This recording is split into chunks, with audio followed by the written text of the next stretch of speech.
Okay, Wittle Defender, how to pick your team, who you want to go in with your army, what's the best heroes you should be using. And depending on the game mode you're playing, you might want to switch some of these things up. Now, starting off with the chapters, there's actually a couple other spots we'll use this army, but as far as kind of building these things up, we're going to have both mobs and we're also going to have bosses, so we need to kind of build for both of those. As I've said in other videos, Seraph is going to be your go-to in every single one of these teams that we're making, and the fact that they're going to have the ability to heal everyone. Now for the mobs, I really like the Ice Switch. I think this is great for those projectiles getting launched out, and also has a chance of getting the skill to provide some knockback so you can keep those enemies away. For the boss side of things, this is where I go on the robot here, and even going in, even if we have mobs, I try to land as much as I can of skills for that robot, and the fact that this is really what's going to be doing those big damage hits. Now, if you don't have the robot yet, no worries, there's still a couple other heroes out there that could still do some single target damage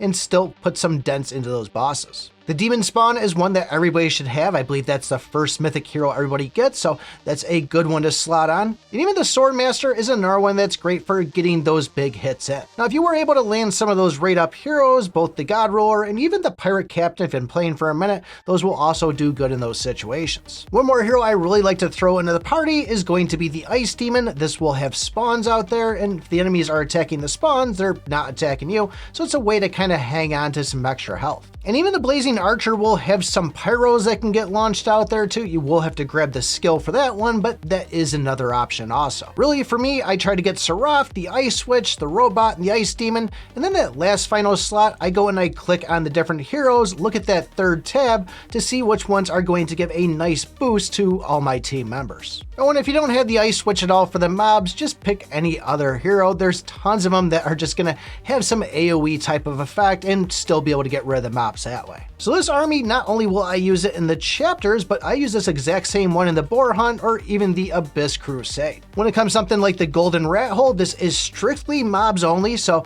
you really don't have to worry about any of those fighter styles like the Robot or the Demon Spawn. You could pretty much go in with a whole bunch of those AoE type like the Ice Switch itself. Still, going with Seraph, I usually just re-roll and try to get those Ice Switch stats myself on it, but you could pretty much go in with anything, but the Robot, probably not going to be the best situation. But the Goblin Ground, this is when we do want to have the Robot. We want to have those single targets because this is going to be a boss in there. And like I said, don't have the Robot, try the Demon Spawn, try the Swordmaster, or even the God Slayer or Pirate Captain. For the boss challenge, this is going to be one of those ones where we're focused on whatever that boss's weakness is. So in this situation where it is going to be Electro, it's going to be the Robot I'm going to be focusing on.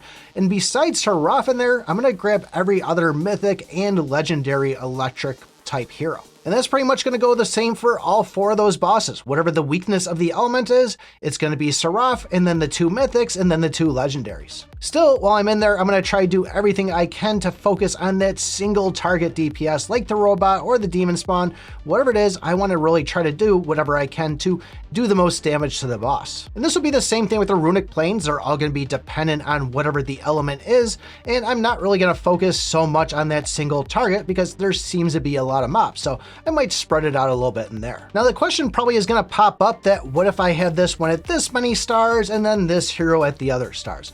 And a lot of it's just going to be playing the game, feel it out, see what's working best for you.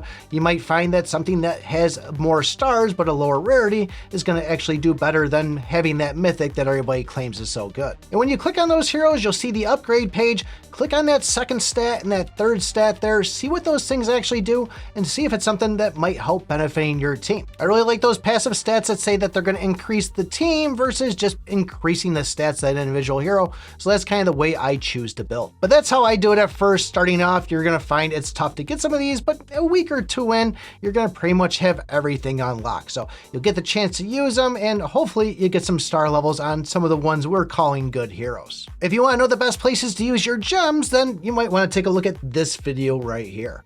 Thanks for watching, and remember, I pick my butt.